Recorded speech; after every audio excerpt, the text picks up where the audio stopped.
En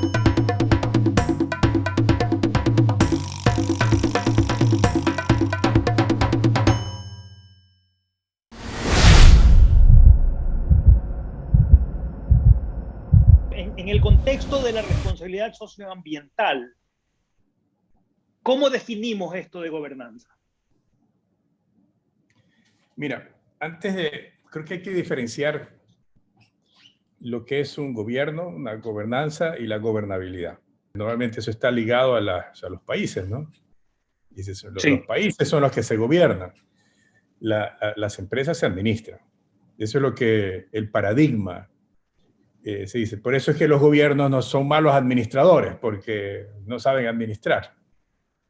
Y muchas personas dicen, bueno, muchos de los temas de la empresa es que muchas veces saben administrar, pero las siguientes generaciones no la sostienen y por lo tanto en el largo plazo desaparecen. Por lo tanto, para algunos administran, pero no gobiernan. Entonces, esta apreciación que te digo es muy útil porque en la práctica, tanto los países como las empresas deben gobernarse y administrarse. El gobierno son las organizaciones y los roles que existen para que las empresas puedan mantenerse en el largo plazo. En la parte de gobernanza, la gobernanza, además de estos esquemas, es cómo interactúan estos roles y cómo también se crean otras estructuras y otras herramientas que son fundamentales para preservar lo fundamental de una compañía, valga la redundancia, que son sus principios, sus valores, su creación de valor de largo plazo, y sobre todo, que el corto plazo se esté encaminando a ese largo plazo. Y luego viene el tercero, que es la gobernabilidad. Y en la gobernabilidad es la capacidad que tiene la empresa de que aquellas decisiones que se toman se ejecuten bien. Habría entonces que alinear los tres elementos en algún momento dado. Sin en las lugar a dudas. Empresas y en los gobiernos municipales, nacionales, provinciales. Exactamente. Entonces, en las empresas, obviamente que hay que alinear un buen gobierno corporativo. Un buen gobierno corporativo es la estructuración de una junta directiva, unos comités, unos consejos directivos, consejos consultivos, que tienen ciertos roles. Antes de llegar a ello, Roberto, discúlpame, pero se me hace complejo entender esto de gobernanza en un ecosistema latinoamericano de empresas familiares en su mayoría. Sobre todo las que son medianas y hacia pequeñas, ¿no? Tienes mucho esto de empresa familiar. Aún así debemos hablar de gobernanza dentro de este ecosistema. Que los esquemas de gobernanza, que los quieras o no, de alguna u otra forma existen. Okay. Existen ad hoc, digamos, porque obviamente los sistemas o la magnitud o la sofisticación de esa gobernanza varía en función del estado de la maduración de la compañía, ¿no? Por ejemplo, alguien me preguntaba eso mismo hace pocos días y me decía, me iba a ver cómo es eso en una startup donde todavía está probando su receta, no es un negocio todavía. Pero yo le hacía ver de que aún en una startup ya existe una gobernanza en el cual está en los valores y en el framework de las intenciones y las motivaciones que tiene el emprendedor. Estamos hablando de personas y procesos, solo personas, nuevos procesos. Una buena gobernanza son normas, son estructuras, son procesos que ayudan a que la empresa tenga un direccionamiento a largo plazo y que ese direccionamiento sea protegido de los vicios o de los peligros del día a día, ¿no? Entonces... Es como darle más formalidad a algo que, en el ejemplo del emprendedor del que hablábamos hace un instante, del caso que que te preguntaban. Es como dar el siguiente paso a una formalización que le dé sostenibilidad en el tiempo. Sí, yo creo que más que una formalización, yo te diría que es una necesidad para proteger la dirección de largo plazo. ¿Y Okay. por qué te lo digo así? Porque gobernar no es otra cosa sino dar dirección de largo plazo. ¿Cómo concilias esta visión de largo plazo con la necesidad de tener resultados en el corto plazo? Mira, ambos son interdependientes, porque obviamente ambos son importantes. Lo que no es bueno es una empresa que solo piensa en el largo plazo y en el día a día es un desastre porque no cumple nada, pierde plata o siempre está debajo de sus competidores en sus logros. Obviamente eso no es bueno. Tampoco es bueno una empresa que está solamente ahí en el día a día, aunque sus resultados sean buenos, pero que no tiene una orientación de destino hacia dónde ir. Entonces, en algún momento esos resultados se van a opacar, alguien los va a superar y no se van a sostener. Pensando en cómo llego a números azules, este mes voy a dejar de hacer las acciones que sí venía haciendo en términos de responsabilidad socioambiental, por ejemplo. Sí. Cumples Mira, con lo uno, incumples con lo otro. Eso es un punto específico, porque a nivel de las instancias más de dirección de largo plazo, se toman las decisiones de qué tipo de empresa queremos tener, qué tipo de rentabilidad esperar, qué tipo de trade-off debemos hacer entre corto y largo plazo, entre rentabilidad y reputación, por ejemplo. ¿Qué tipo de gestión queremos tener? ¿Una gestión solo encaminada al resultado económico de cualquier forma? ¿O ese resultado debe tener una característica de sostenibilidad? Como por ejemplo, no puedo generar yo un resultado a costa de dañar el medio ambiente, más allá que si cumplo o no la ley. Tampoco a costa de hacer más pobre a las comunidades que están a mi alrededor, o de mentirle a mis clientes, decirles que mi producto es súper bueno y en la práctica es una porquería. O reducir la calidad del producto, y es otra forma de mentirle al cliente, que está acostumbrado a un esquema y luego por algún ahorro específico para un trimestre, te quieres ahorrar una materia prima más baja y le estás manteniendo el precio y le estás mintiendo, en otras palabras. Entonces, todos estos esquemas de cómo la empresa quiere generar o debe generar ese valor, está definido arriba. Por lo tanto, si no hay una buena supervisión, si no hay una buena interacción entre quienes dirigen y quienes administran, obviamente esos riesgos son mucho más altos de que se pierda y nadie se entere. Por lo tanto, es importante ese check and balance. Uno de los estándares más importantes de los temas de gobernanza es que es importante separar los roles de quienes gobiernan el largo plazo y quienes gestionan el corto. La pandemia ha servido para que los empresarios locales, hablemos del caso Ecuador, entiendan la importancia de tener estos modelos de gobernanza, o más bien ha servido para debilitarlos. Mira, yo creo que no, yo creo que todo lo contrario. Ha sido una estupenda oportunidad de demostrar que quienes tienen mejores niveles de gobernanza empresarial pueden resistir mejor una crisis imprevista como esta. Para estructurar por un consejo de administración, una junta directiva, utilizar accionistas, utilizar personas independientes a la familia y al giro directo del negocio, o más bien es gente que ya está involucrada para que conformen estos gobiernos corporativos. ¿Cuál sería la recomendación para alguien? Mira, que las mejores prácticas, y vamos a hablar de empresas familiares, ¿no? Que es lo que es la mayoría en el caso aquí de Ecuador y de empresas latinoamericanas. Pero en las empresas familiares, lo fundamental es que la familia tenga una discusión por separado, independiente, ojalá con la ayuda de un experto, es decir, ¿cuál es el tipo de empresa en la que todos estamos de acuerdo queremos tener? ¿Y cuál es el rol o el involucramiento de la familia en las compañías?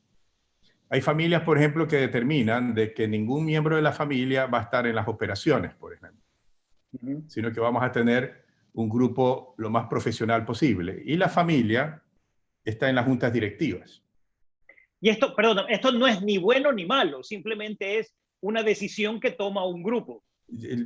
Para algunos expertos se considera que este modelo que acabo de describir es más óptimo porque ayuda a que la empresa pueda poner en los cargos operacionales la mejor gente posible, sin los bias o sin los vicios o los temas que vienen por temas familiares, ¿no?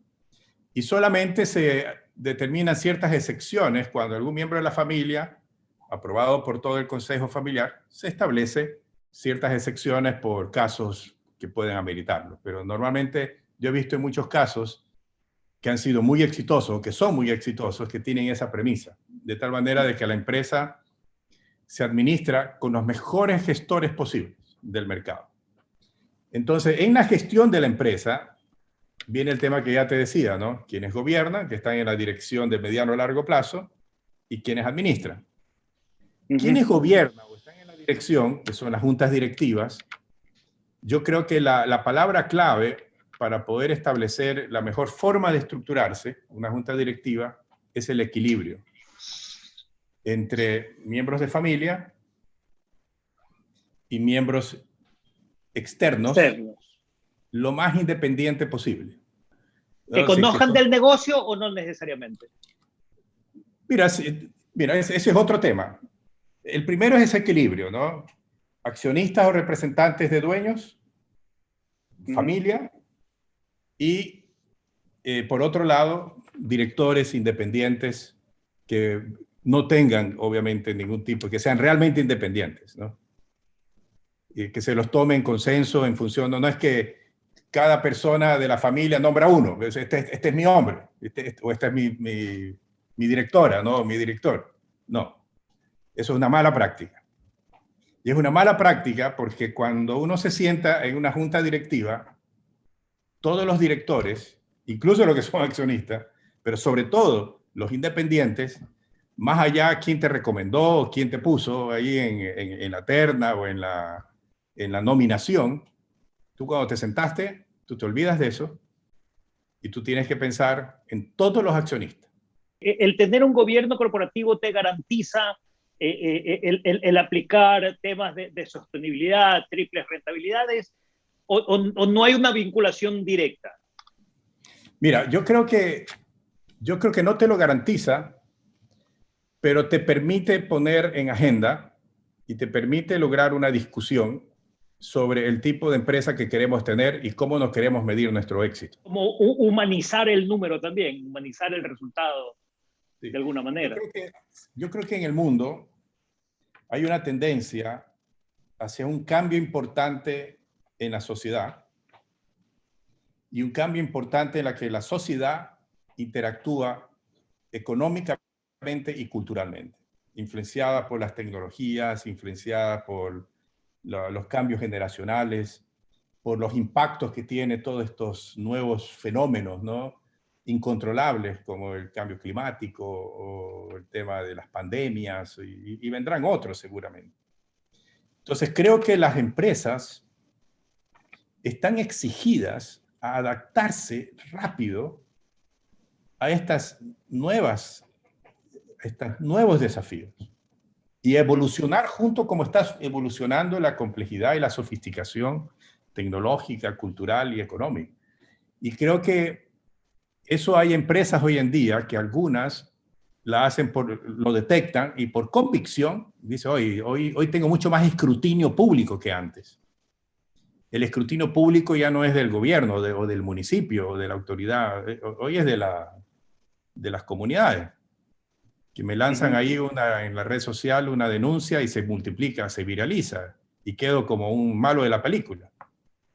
Y si no sé cómo responder, y si quiero esconder las cosas, y si quiero decir, no, los malos son ellos, porque yo todo lo hago bien, aunque sé que no es verdad, meto las patas y me lo cobran. Y nuevamente la empresa pierde credibilidad. Y una empresa sin credibilidad en estas alturas, en este nuevo esquema, es un problema serio.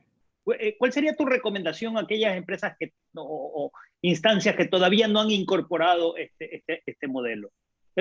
Más allá del tamaño, me decías, puede ser incluso un emprendedor, pero ¿cuál crees que debiera ser su primer paso? ¿Por dónde debieran, tu recomendación para ellos? Mira, yo hoy veo cada vez más emprendedores o startups que se conectan desde el inicio con ser parte de una solución a un tema social y ambiental que está en tendencia. Y ven ahí una gran oportunidad. Y por lo tanto, este tema del triple impacto o del tema de la sostenibilidad no es un tema para empresas maduras. Yo siempre digo que esa visión no es correcta. Hoy hay startups que nacen de esta forma. Y hay empresas medianas que obviamente incluso pueden tener más problemas, porque una dificultad que se están haciendo por ahí algo, van a tener que ir a justificarse y les van a clavar multas, que las empresas medianas es más difícil de desviar caja para ese tipo de cosas. ¿Y su transición en una empresa mediana es más fácil o menos costosa que en una empresa grande? Claro, pero además una empresa mediana tiene una menor exposición, sería un buen negocio tener esto, tener este tipo de esquemas que hoy en día se pueden hacer a costos muy bajos y tercerizando muchos de estos temas, o sea, no necesitan tener estructura. Las empresas más grandes o más sofisticadas es distinto, y tienes que tener una estructura más grande, pero obviamente el tamaño te lo justifica, ¿no? Y si quieres crecer, obviamente necesitas estar en este esquema.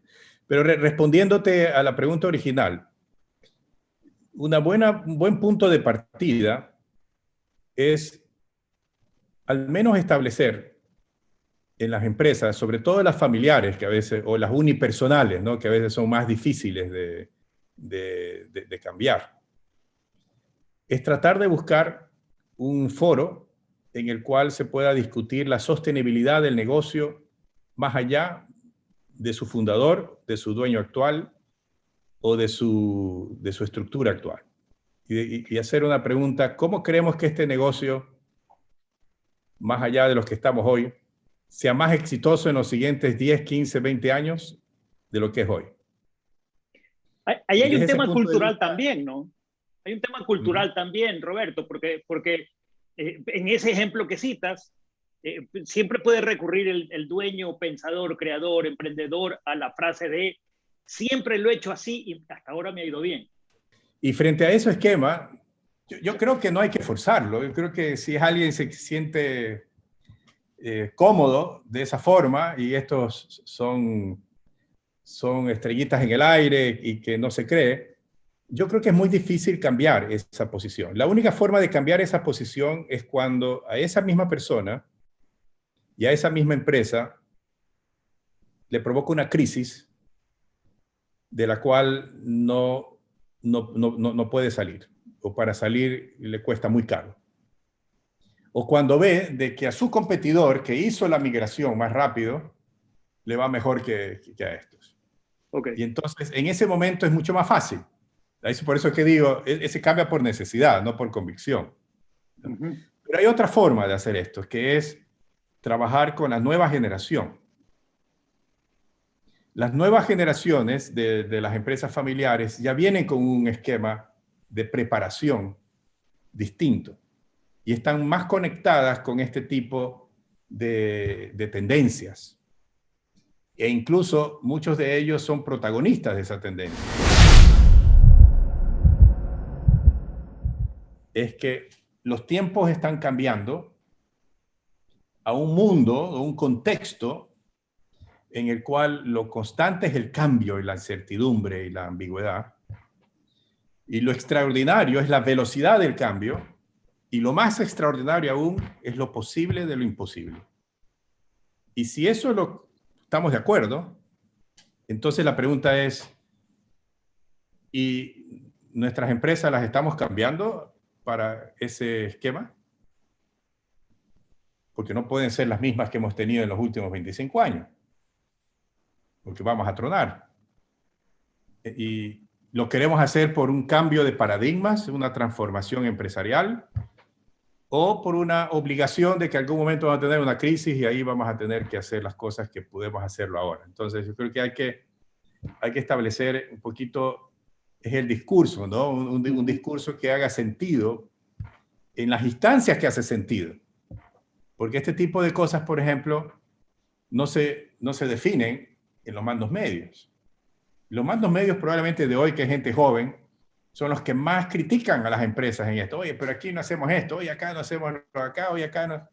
Oye, acá está la empresa donde está mi amigo, tienen estos métodos ágiles, innovan, y aquí nosotros todavía estamos perdidos, no sabemos. Entonces lo que ocurre es que la gente se va, pues, ¿no? Esos mandos medios que son los que tratan de buscarla, donde se sientan más representados, ¿no? Y las empresas más tradicionalistas, más conservadoras de un status quo insostenible, comienzan a perder talento. Eso es un buen síntoma para identificar. Y cuando eso ocurre, es bueno establecer, oye, ¿no será que no estamos cambiando en la forma correcta? ¿No nos estamos adaptando a los tiempos? ¿No será que el apego de los fundadores no está dando espacio a las nuevas generaciones a dar la evolución que se requiere? Y ojalá que la decisión de abrazar estos nuevos estándares, como este management integral, un management holístico, que vea por el interés de stakeholders, que vea por la mayor transparencia, que vea por el corto, y por el mediano y el largo plazo al mismo tiempo, con las instancias y roles que lo tengan que hacer, y que puedan adaptarse más rápido a los cambios, y que puedan ser más resilientes cuando no vistes el cambio y se dio, pero puede que te vaya mal un año, pero el siguiente año te vas a recuperar y vas a ser mejor que lo que eras antes, y que no te va a afectar demasiado. Esos esquemas requieren nuevos tipos de liderazgos, nuevos tipos de estructuras, nuevos tipos de direccionamiento y nuevos tipos de gerentes.